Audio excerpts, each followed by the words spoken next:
Hi hello friends, ಇವತ್ತು ನಮ್ಮ ಮನೇಲಿ ಪಡ್ಡು ಮಾಡೋದ ಅಂದ್ಕೊಂಡಿದ್ದೀನಿ. ಅದಕ್ಕೆ ಒಂದು ಸಾಂಬಾರು ಮಾಡೋದ ಅಂತ ನೋಡಿ ಟೊಮೊಟೊನು ಕಾಯಿ ಎರಡೂ ಹಾಕ್ಕೊಂಡಿದ್ದೀನಿ. ಇವೆರಡನ್ನೂ ರುಬ್ಕೊಂಬಿಡ್ತೀನಿ.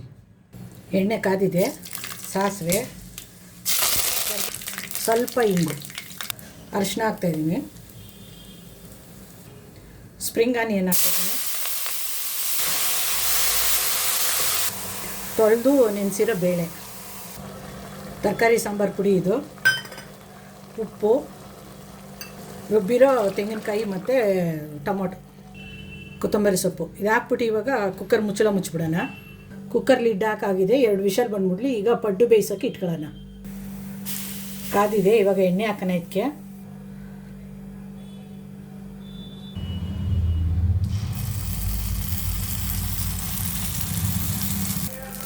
ಈಗ ಉರಿ ಕಮ್ಮಿ ಮಾಡಿಬಿಟ್ಟು ಮುಚ್ಚಿಬಿಡೋಣ. ತಿರುಗಿಸ್ಕೊಳ್ಳೋಣ ಈಗ ಎಲ್ಲನೂ. ಇವು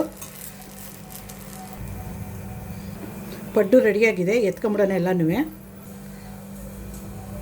ಕುಕ್ಕರ್ ವಿಸಲ್ ಬರ್ತಾಯಿದೆ, ಸಾಂಬಾರು ರೆಡಿ ಆಯಿತು, ಎಲ್ಲ ಬಿಟ್ಟಾಗಿದೆ ನೋಡಿ. ಮುಚ್ಚಿಬಿಡೋಣ.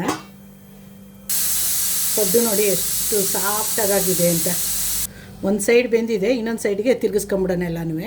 ಎಲ್ಲ ತಿರುಗಿಸಿದಾಗಿದೆ, ಇನ್ನೊಂದು ಸೈಡ್ ಬೆಂದ್ಬಿಡ್ಲಿ. ಅದು ಸ್ಪ್ರಿಂಗ್ ಆನಿಯನ್ ಸಾಂಬಾರು ರೆಡಿ ಆಯಿತು ನೋಡಿರಿ. ಪಡ್ಡುಗೆ ಬಿಸಿ ಬಿಸಿ ಸ್ಪ್ರಿಂಗ್ ಆನಿಯನ್ ಸಾಂಬಾರು, ಬಿಸಿ ಬಿಸಿ ಪಡ್ಡು ರೆಡಿಯಾಗಿದೆ. ಪ್ಲೀಸ್ ಫ್ರೆಂಡ್, ಯಾರೆಲ್ಲ ನೋಡ್ತಾ ಇದ್ದೀರೋ ನನ್ನ ಚಾನಲ್ ಸಬ್ಸ್ಕ್ರೈಬ್ ಮಾಡೋದನ್ನು ಮರಿಬೇಡಿ. ಹೊಸಬ್ರು ಸಬ್ಸ್ಕ್ರೈಬ್ ಮಾಡಿ, ಲೈಕ್ ಮಾಡಿ, ಶೇರ್ ಮಾಡಿ. ಆಲೇ ಸಬ್ಸ್ಕ್ರೈಬ್ ಆಗಿರೋರು ಲೈಕ್ ಮಾಡೋದನ್ನು, ಕಮೆಂಟ್ ಮಾಡೋದನ್ನು ಮರಿಬೇಡಿ ಫ್ರೆಂಡ್.